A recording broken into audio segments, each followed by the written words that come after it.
De ontem para hoje também apareceu uma notícia, uma das tantas, mas essa recebeu um destaque, onde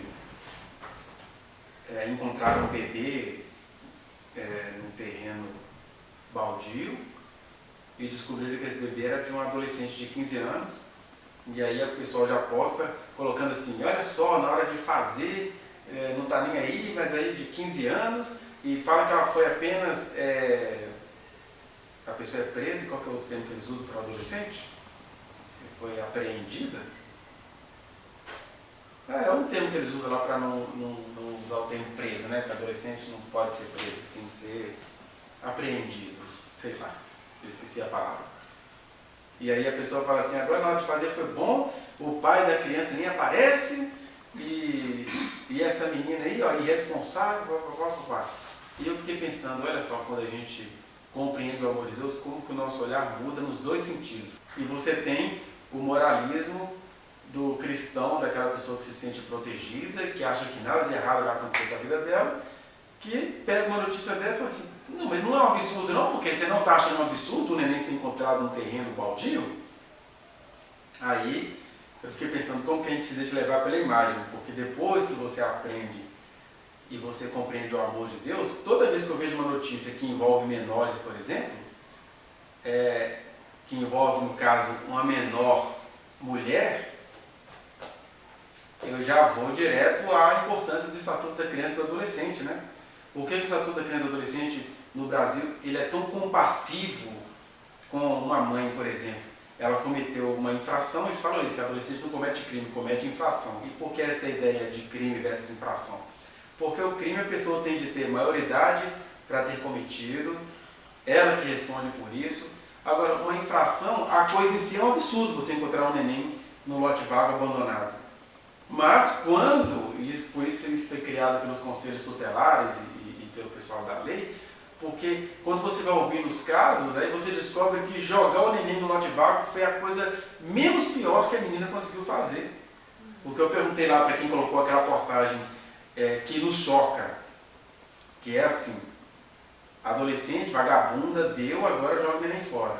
Aí eu perguntei para a pessoa, pois é, você está dizendo isso aí, de uma pessoa que você não conhece. Aí, porque diz que o adolescente foi prestar o depoimento dos pais. A quantidade de história que eu conheço, por exemplo, que o pai da filha adolescente é o pai da criança que foi jogada no terreno baldio, né? Primeira pergunta que a gente tem que fazer, quem é inundado pelo amor de Deus, é essa. Eu não estou acusando o pai, mas nenhuma adolescente de 15 anos que sofreu toda a gravidez e teve que esconder, ela não vai jogar o bebê fora assim. Isso é um ato louco. E é um ato louco nesse sentido. Desespero, loucura, absurdo de olhar, mas existem os porquês dela ter chegado nesse limite, nesse absurdo aos nossos olhos, né? Porque eu conheço várias situações onde o pai do menino jogado era o pai da menina também. Segundo, no Brasil, já que eles querem criminalizar a mulher que comete essas loucuras, que isso é uma loucura. Por exemplo, um homem matar a mulher, a sociedade prefere acreditar que é loucura. E não é loucura, é falta de vergonha que tem de ser resolvida pela lei. Mas quando você tem um ministro da saúde que fala que os homens estão estuprando porque eles estão estressados pela falta de desemprego, pronto, você já tem carta aberta para homem estuprar dentro de casa, porque está desempregado e tem que descarregar. O ministro da saúde disse isso no ano passado. Está aí ainda esse ministro da saúde. Aí, agora, uma mulher joga um filho, olha, uma mulher que engravidou, que passou todo o mal da gravidez, quando ela chega a ponto de jogar uma criança fora, a primeira pergunta que você tem que fazer é, o que aconteceu com ela? Aí a criança, a gente fica com dó da imagem da criança, aliás, a criança já foi acudida, o bebê, né? E nesse sentido, né, que a gente precisa aprender lá com os cientistas, às vezes, fazer esse exercício de isenção. Porque quando você vai olhar para a existência, e aqui eu não estou fazendo um convite para que mulheres que não quiserem crianças joguem elas fora. Eu estou dizendo o seguinte, a gente tem de entender o que é que produz aquela cena. E não ficar chocado com uma coisa e condenando a outra. Né? Por exemplo, a quantidade de pessoas que eu conheço que ficaram grávidas, o namorado fugiu, aí eu estava dizendo, já que no Brasil a mulher tem que ser punida quando faz isso, outra coisa que deveria ser era procurar, esse filho é dela com alguém. Quem que é alguém que é o filho dela? Vai ser preso também. Eu perguntei para a menina também, de repente, essa pessoa é maior de idade, você está criticando a menina que tem 15, mas quem botou o filho nela é maior de idade, tem que responder na lei. Ou de repente é alguém da família que as pessoas nem querem saber, porque como que uma família não vê a barriga de uma menina? Né? Que ela alega que escondeu o filho com medo da reação dos pais. Eu já ouvi muitos casos de menino que tem medo da reação dos pais, porque o pai já sabe que ela vai ser como mentirosa na história. E a mãe vai bater nela porque fala assim, ah, mas você estava dando para o seu pai? Ainda vem me contar? Então, por trás daquela imagem de uma criança encontrada no terreno, você tem uma outra coisa que as pessoas nem querem ter paciência de entender, porque essa história de amor cobre multidão de pecados é uma coisa que a gente não quer aprender, porque vai atrapalhar o nosso julgamento da vida alheia. Né?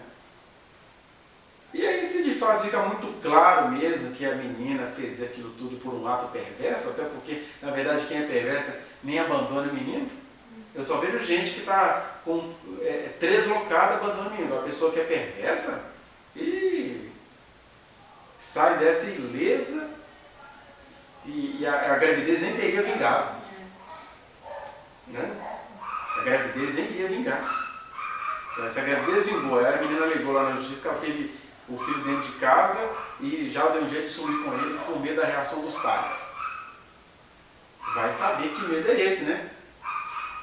Porque agora ficou presa. A pessoa sabe que vai ser descoberta, não sabe nem mentir. Como é que ela jogou assim à toa? Isso você só consegue ler quando você compreende que o amor de fato cobre a multidão de pecados e você começa a tentar entender o que está por trás daquilo ali, para determinadas situações. Para outras não tem muita conversa não. Né? Para outras, é o que Jesus fez lá na cruz. Ele perdoou o ladrão, mas não tirou ele da cruz não. Jesus perdoou o ladrão, mas não o tirou da cruz. O ladrão morreu. É hoje que você vai estar comigo no paraíso, mas é hoje. Porque para determinadas coisas não há o que conversar. Agora, para muitas outras coisas há o que conversar. E aqui eu queria que a gente pensasse um pouquinho nessas duas ânsias da humanidade, né?